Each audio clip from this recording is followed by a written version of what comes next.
Hey there, I'm Ag here and welcome back to another video. Now with Below Zero coming out somewhat soon, I thought I'd make a little comparison video without any spoilers about what the difference between Subnautica and Below Zero really is. Because no, it is not just a Subnautica 2, it's actually quite different in some aspects. I attended a developer conference a while ago and they shared some of their design philosophies behind the game with the people that attended, so today I'll share that with you.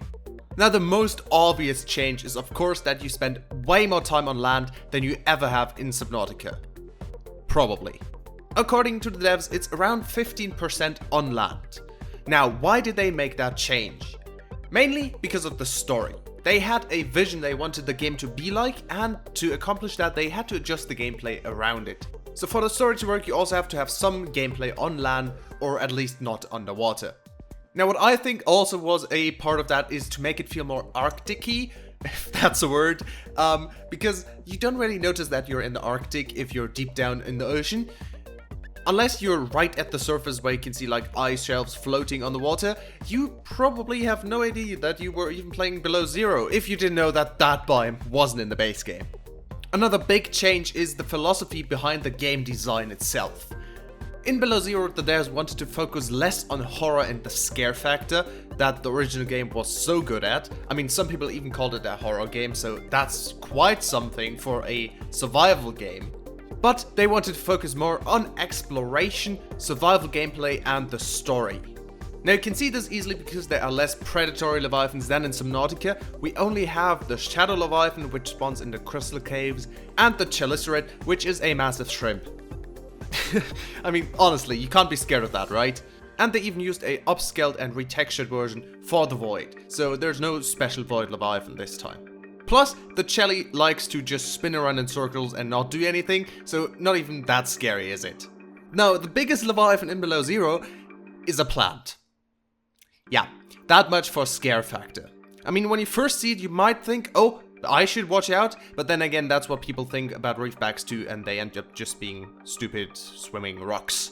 Sorry to any reefback enthusiasts out there, but you get what I mean. The biggest Leviathan in Below Zero doesn't move, and you can swim inside it and it doesn't even digest you. Next up, the story they went for is a way more direct story than in Subnautica. In Subnautica, you had to go around and collect some pieces of clues from what happened on the planet, and you had to basically piece the story together yourself. And if you didn't go to a certain place, well, then you never found out about what happened there. I feel like a lot of people, for example, missed the meteorite crater, where it actually had another precursor cache which you could explore. In Below Zero, that probably won't happen. You have characters, you have a, most importantly, voiced protagonist, which tells the player what the protagonist feels and thinks. And you even have someone who constantly talks to you, which I won't name due to spoilers. But you don't really feel alone anymore, and a lot of people like that about the base game.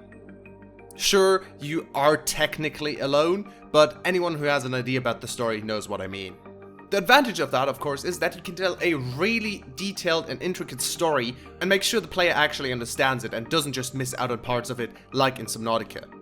I think the story will be way more interesting than the base game and probably also have some twists you didn't see coming. And last but not least, next up, details. Now, if you take a look at Subnautica and compare it to Below Zero, there's a bunch of polishing and detailing going on. You didn't have any weather in Subnautica, now there are a bunch of different weather types in Below Zero, you have temperatures, and you also have a lot more things to worry about because you're not even safe on land anymore. And last but not least, more customization. You can customize a lot more stuff in Below Zero. You can customize your base more with more base pieces that you can actually get in the world. For example, glass domes for your multi-purpose rooms, which is something a lot of people wanted. You can color your base, you can name your base, you can turn individual lights on or off, and so much more. You also have a lot more variety where you can build your bases because they now have actual support for above water locations. That means if you build a hatch, there will be a staircase going up to the hatch, and you will be able to get inside way more easily than in Below Zero. And of course the main location where you customize stuff, your sea truck. They got rid of the Seamoth and the Cyclops, which was a very risky decision if you ask me, but it kind of worked out. You can add modules to your sea truck and expand it as far as you want until a certain limit, I think, and you can turn them around, choose modules over other modules, and you can even eject them in case you need to run. In Subnautica in the Cyclops, sure, you could build stuff in the Cyclops, but the main shape and size of the Cyclops always stayed the same. Here, you can adjust your sea truck to your needs. I would have liked a bigger submarine than the sea truck in the game, but the smaller map kind of makes that very hard to implement correctly. So overall, it is kind of similar gameplay, but Below Zero focuses on different aspects of the whole underwater survival theme than Subnautica. Some people might like that, others don't, but I personally think it will be a very good game, just not quite what some people might expect. If you've already played it, let me know down in the comments what you think is good or bad about the game, and if you haven't, make sure you wait for the release because it's coming up kind of soon. Also, let me know what you think about my new outro. I think it's pretty cool. But that was already it again. Huge shout out to my Aggie cult leaders Blink, Just Archeo, Cal and Wynok. Thank you so much for your support. I hope you enjoy special perks. But for now, thank you very much for watching, and as always, I'll see you next time. Goodbye!